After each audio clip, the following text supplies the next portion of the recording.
Hello everyone out there, this is Kelly from Nice Lady Productions, and I'm so excited to be giving you this review because I believe the JVC GY-LS300 is definitely the most under-hyped camera of 2015.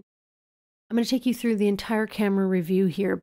I also suggest go to Nice Lady Productions YouTube channel and go to a video that I shot with this camera. It's entitled, I Love My Muff. It's not what you think. It's a video about a feminine hygiene product line, and I shot the video using this camera. Make sure you have the settings on the YouTube video to 2160 for 4K. If there's one major shortfall of this camcorder, it is that it is not the most well built. It's kind of plasticky. It kind of doesn't feel professional. The buttons are kind of small.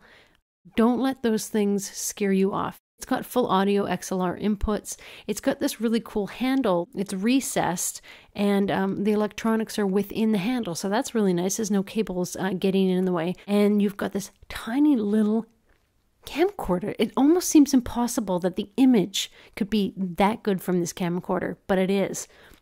The menu controls in this camera are very basic. They do offer quite a bit of control over settings, but the layout and the design of the menu looks very old school.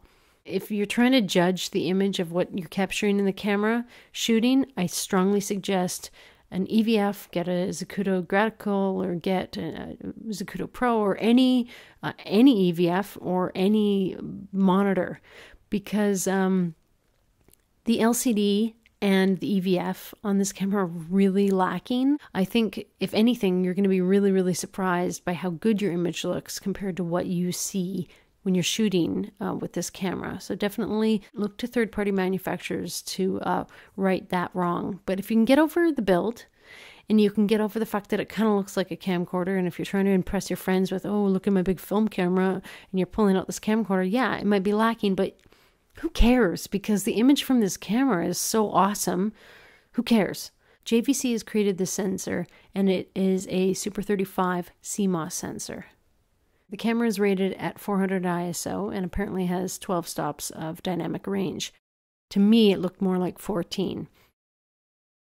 So there's been a major firmware update to version 2 that has added some major features.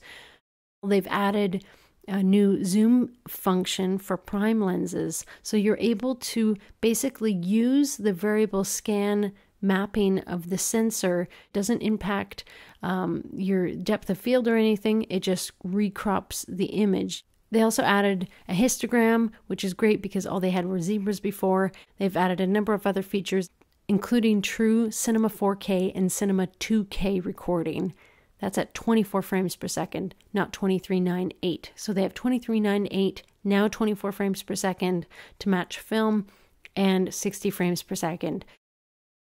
Where they've placed the neutral density dial is in a bad place because you can easily hit it with your follow focus, or when you're changing your lens, or if you're just even, doing the focus on your lens. But also the fact that you can easily turn it on, and then if it's on part way, it doesn't tell you in the monitor that, oh, your neutral density is on, is definitely something that I'm sure will happen to other people, and they'll get worried, and then they'll realize, no, they didn't break their sensor, everything's okay. If you're using electronic micro four thirds lenses, you can zoom and everything using the camera body. You can use Metabones adapters, you can use cheap adapters. I just used this dumb Velo adapter, so it didn't pass on any of the information from any of the lenses I was using to the camera. Definitely think about what adapters you're going to use and the pros and cons of using a dumb versus an electronic adapter.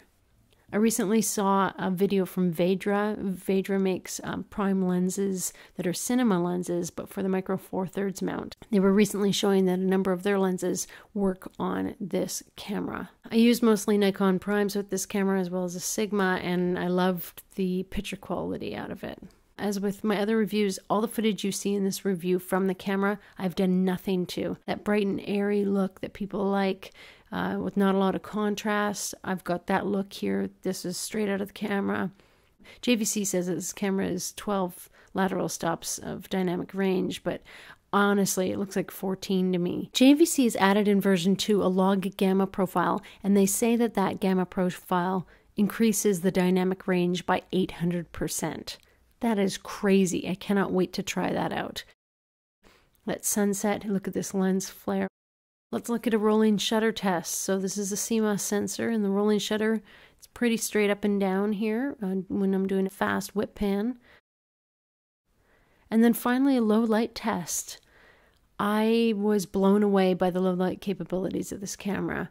The dB scale, it has 3 settings. You can start it at 0, 6, and 12, or you can change that. So I've got 0, 6, and 12, and then I went back in and reprogrammed it to be at 6, 18, and 24. So yeah, it's not Blackmagic, it's not a Red, it's not a Sony, it's not a Canon, it's a JVC. JVC is old school. I really, really loved the image from this camera. Totally blown away by it. Everyone's waiting for a Blackmagic Ursa Mini to drop, but really this is a very inexpensive Cinema 4K camera. So definitely check it out. I hope you enjoyed this review. Stay tuned for more. Subscribe, like, hate, leave me comments. I love reading them. Take care.